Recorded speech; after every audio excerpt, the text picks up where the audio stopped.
지난달 10월에 라스베가스에 있는 그 만델레이 베이 호텔 32층에서 스티브 패덕이 하베스트 페스티벌 공연을 하는 그 공연장을 향하여 총을 난사했습니다.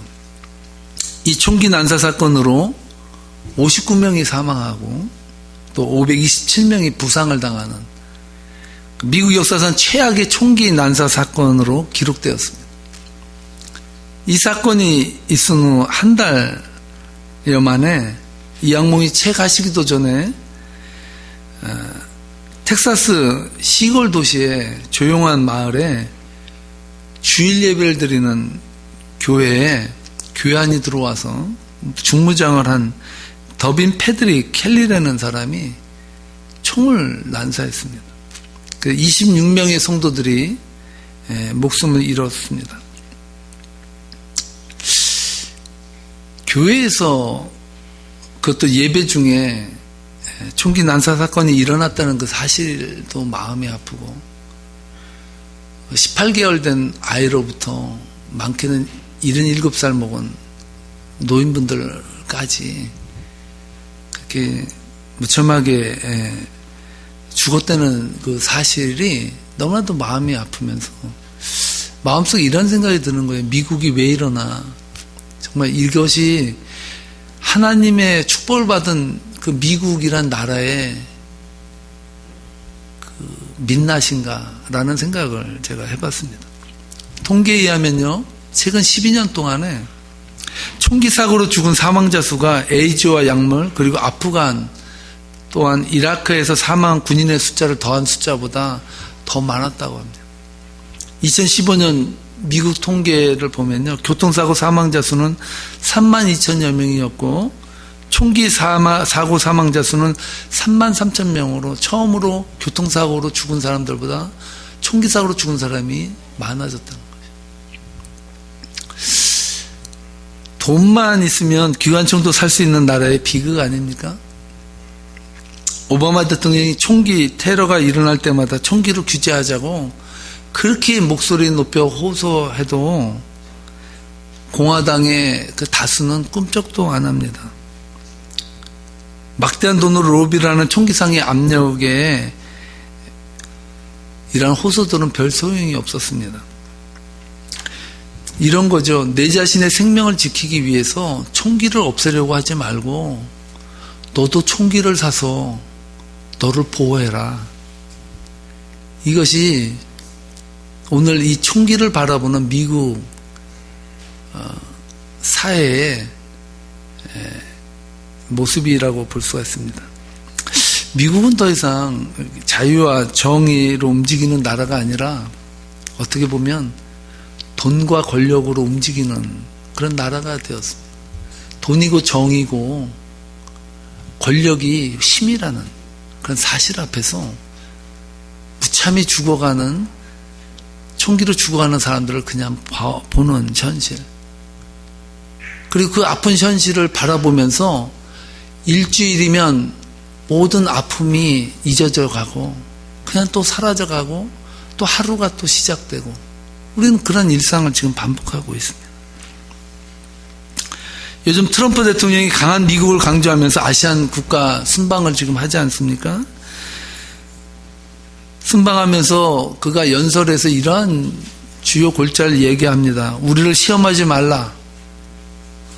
북한의 핵무장을 강력하게 비난하면서 우리가 그렇게 만만한 나라는 아니다라는 것을 강조하며 힘을 강력히 보여주려고 하고 있습니다.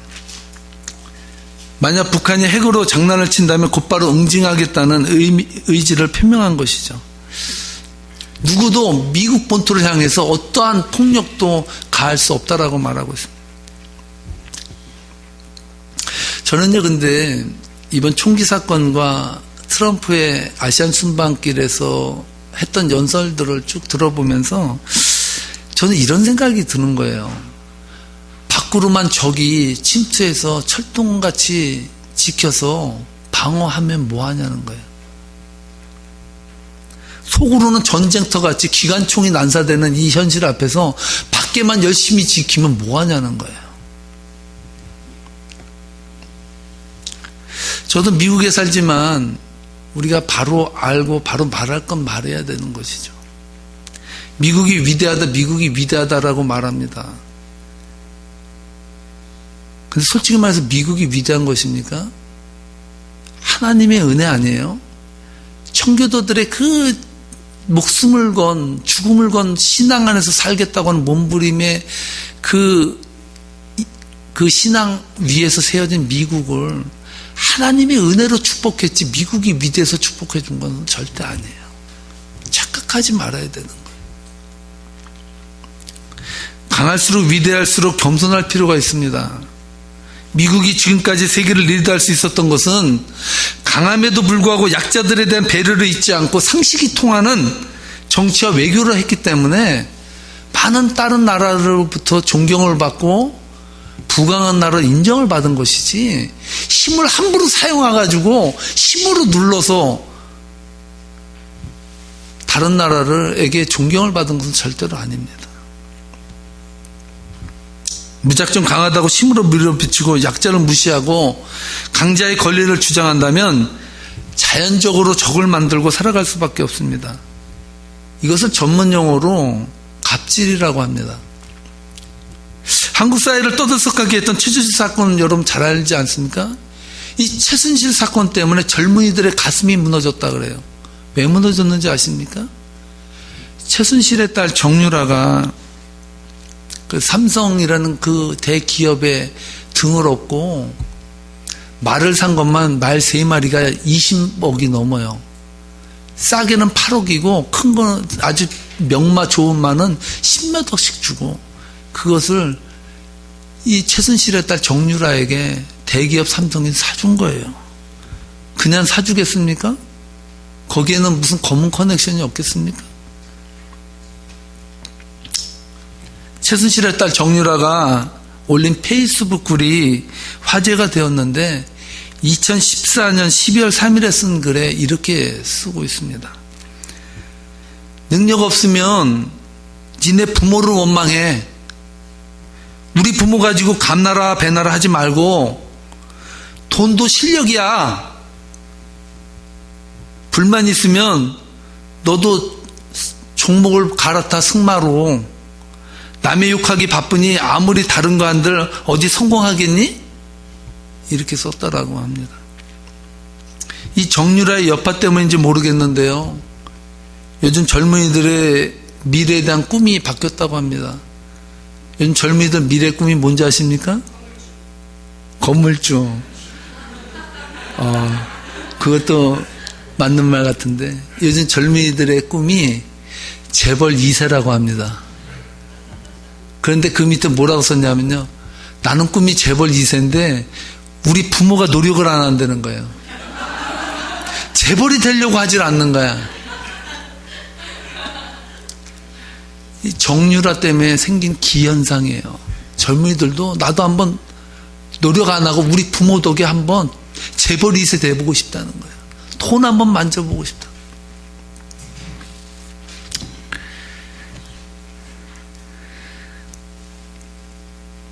전 정유라가 쓴 돈도 실력이야라는 그 구절을 통해서 전 우리 신앙인들의 현재의 우리의 신앙을 다시 한번 살펴봐야 된다. 우리 신앙인들이 생각할 때 은혜도 실력이라고 생각하지 않을까?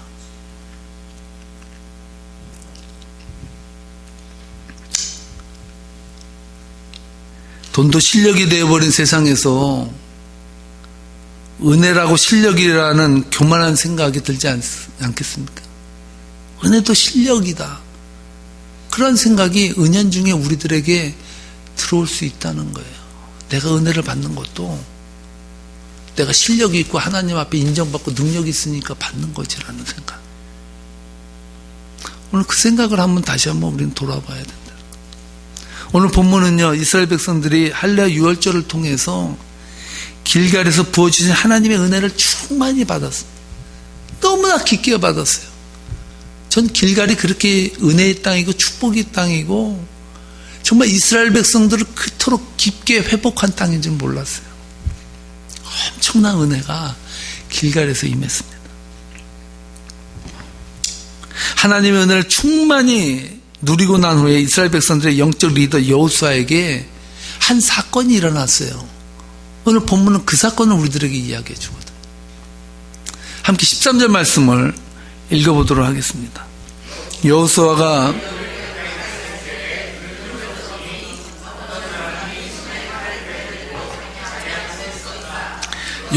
그에게 다가가서 물었다. 너는 우리 편이냐 우리의 원수 편이냐.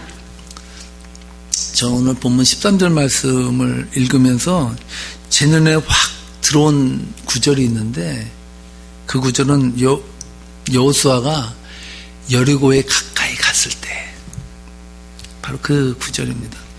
원래 가데스 바네아에서부터 정탐 전문가가 여호수아 아닙니까? 정탐을 벌써 잘해서 정탐을 어떻게 하는지 다 알고 있는 사람이에요. 오늘 본문에 보니까 여리고성을 둘러보러 나갔다는 점에서 대부분의 주석가들은 동의합니다. 근데 저는 이 정탐을 나가는 여호수아의 마음가짐에 눈에 확 들어오는 거예요. 생각해 보세요. 길갈에서 엄청난 은혜를 받았잖아요. 하나님이 내 편이야. 이제 나는 이 세상에 두려울 게 없고 눈에 뵈는 게 없는 거예요. 그러니까 여호수아가 여리고성을 정탐할 때 저는 눈에 그려져요. 여호수아의 얼굴이 얼마나 기고만장했을까. 그냥 겁도 없이 말이지 딱 앞으로 나가는 거죠. 근데 거기에 딱 하나님이 제동을 걸어버려요.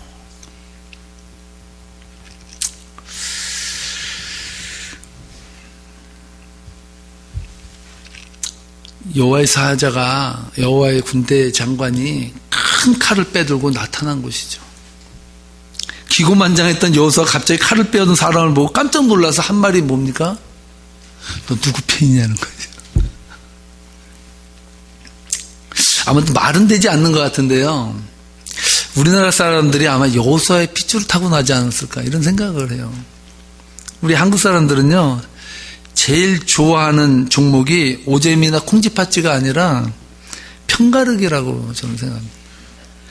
다 말해. 너 누구 편이냐? 너 내 편 할 거야? 너 저 편 할 거야? 늘 한국 사람들은 이 편을 가르는 걸 무지하게 좋아하는 종목 중에 하나가 아닌가 생각이 돼요.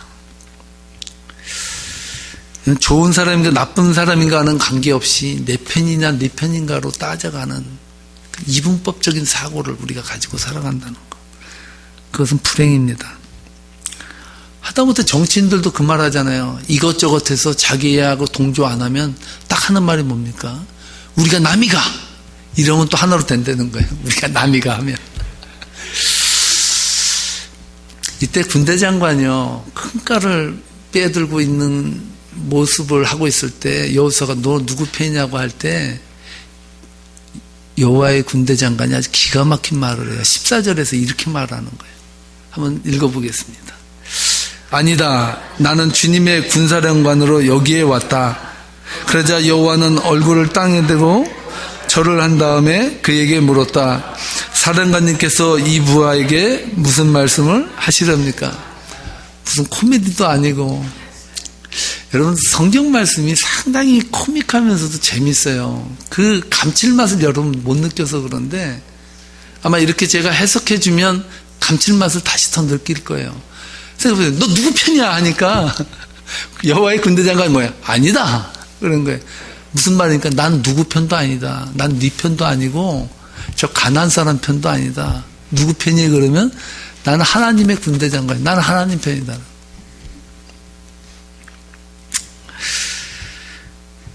나는 내 말도 듣지 않고 가난한 사람 말도 듣지 않고 오직 하나님의 말씀만을 듣고 그 말씀을 준행하는 사람이다라고 말하고 있다는 거예요. 이 말을 들은 여호수아가 완전히 꼬리를 내립니다. 그리고 이렇게 묻습니다. 이 부하에게 무슨 말씀을 하렵니까? 완전히 꼬리를 내려버려요. 그 기고만장하게 여리고성을 향해서 딱 나가던 사람이 큰 칼 빼든 사람들 앞에서 누구 편이냐 말하다가 여호와의 군대 장관이라는 말을 듣고 완전히 꼬리를 내리는 모습을 한번 상상해 보세요. 하나님의 군사령관은요, 자신이 온 목적이나 명령은 전혀 언급하지 않아요. 한 가지 얘기를 해요. 적어도 그렇게 말하면 얼마나 좋겠습니까? 내가 널 위해서 왔다 이렇게 말해주면 좋은데 느닷없이 신발 벗는 얘기를 한단 말이죠. 15절 말씀에서 그 말을 하고 있습니다. 함께 읽어보겠습니다. 주님의 군대 사령관이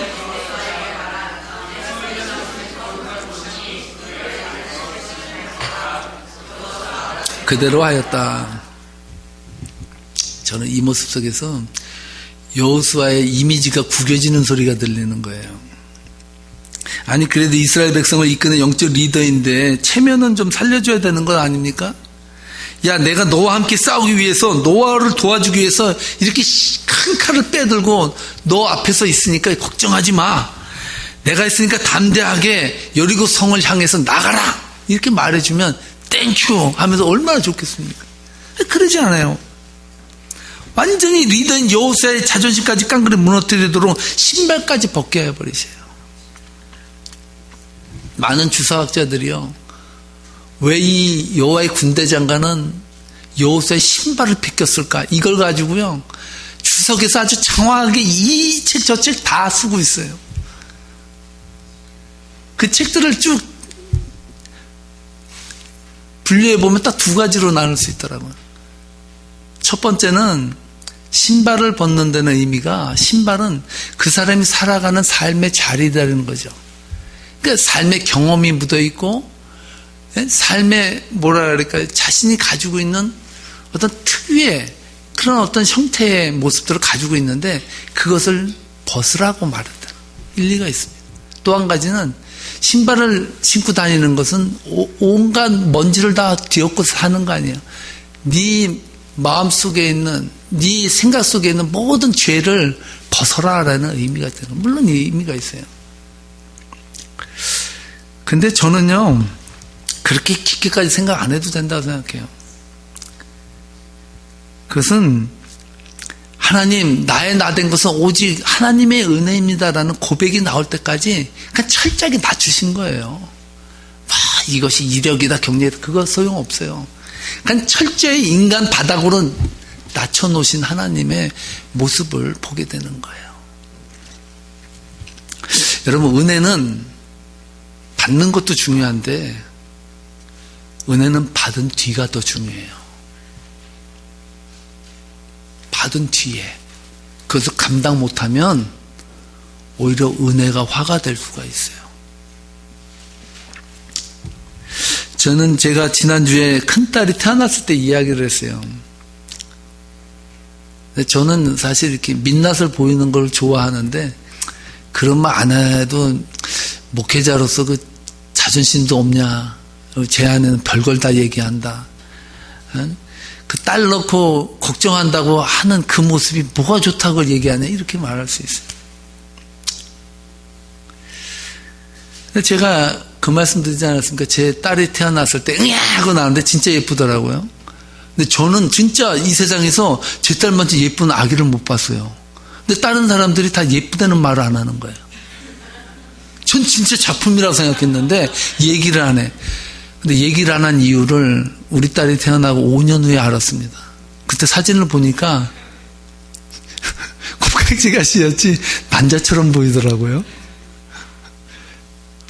쟤는 예뻤어요. 근데 제 딸이 태어났을 때 얘를 내가 어떻게 먹여 살리나 이 생각을 했는데 저는 제 딸이 태어나고 나서 생에 놀라운 변화가 일어났어요.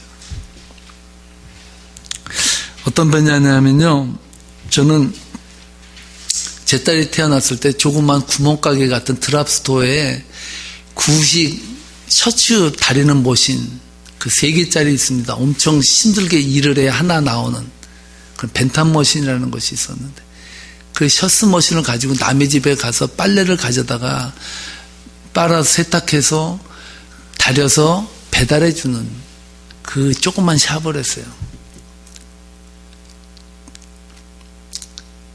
제가 남은 것은 자존심이라고 제 안에는요, 배달을 갈 때마다 마음이 조마조마해요. 왜냐하면 그렇게 하나 드랍스토어를 그러니까 빨래를 세탁을 해서 갖다 줄 그 드랍스토어를 하나를 얻기도 힘든데 저는 가가지고 사람이 거기 있는 주인이 왜 이렇게 목대가 안 나갔냐, 왜 이렇게 다림질이 별로냐 그러면 저는 가서 그럽니다. 그러면 딴 데 좋은 데 가서 알아보세요.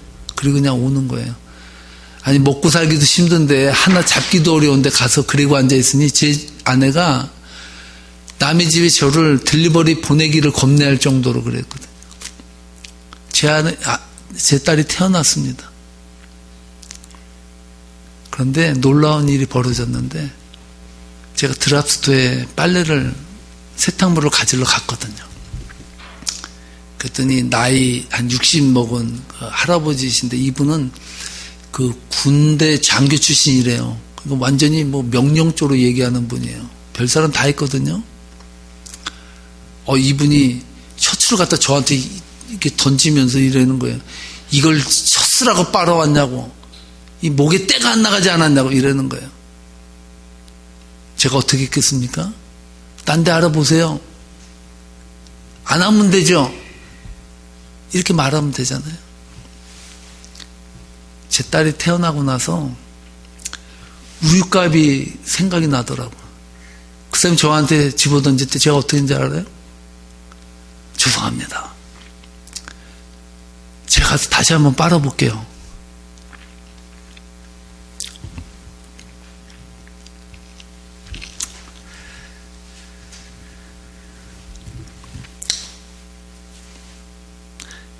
이렇게 꺾이든 저렇게 꺾이든 하나님 앞에서 꺾이는 게 중요해요.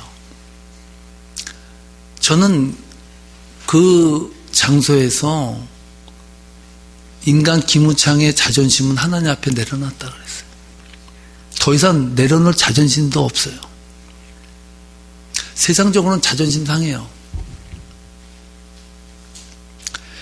그런데 그렇게 자존심이 상하고 나니까 마음이 편해지더라고요. 더 내려놓을 자존심이 없어요. 우리가 세상 살면서 얼마나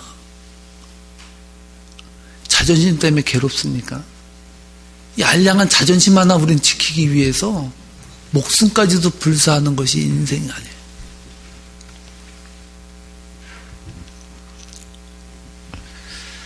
오늘 여호수아를 보십시오. 여호와의 군대 장관이 그의 신발까지 다 벗겨버립니다. 내가 하나님의 은혜가 아니고 얻을 수 있는 것이 무엇이냐는 뜻 아닙니까? 사실 이것이 정답 아닙니까? 하나님의 은혜가 아니고 여러분의 실력으로 이뤘다고 생각하는 것이 과연 무엇입니까?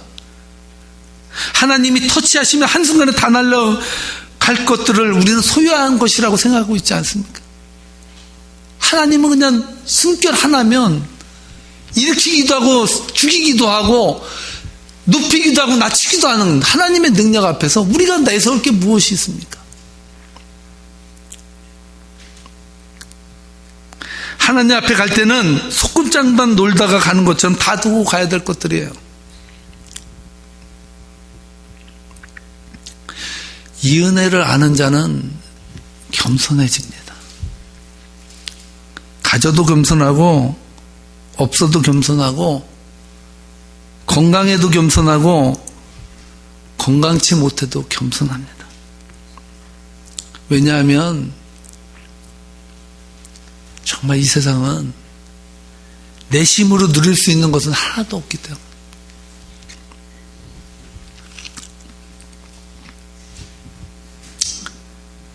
저는 설교의 말미에 이렇게 적어놨습니다. 은혜도 실력 아이가 실력 아이다.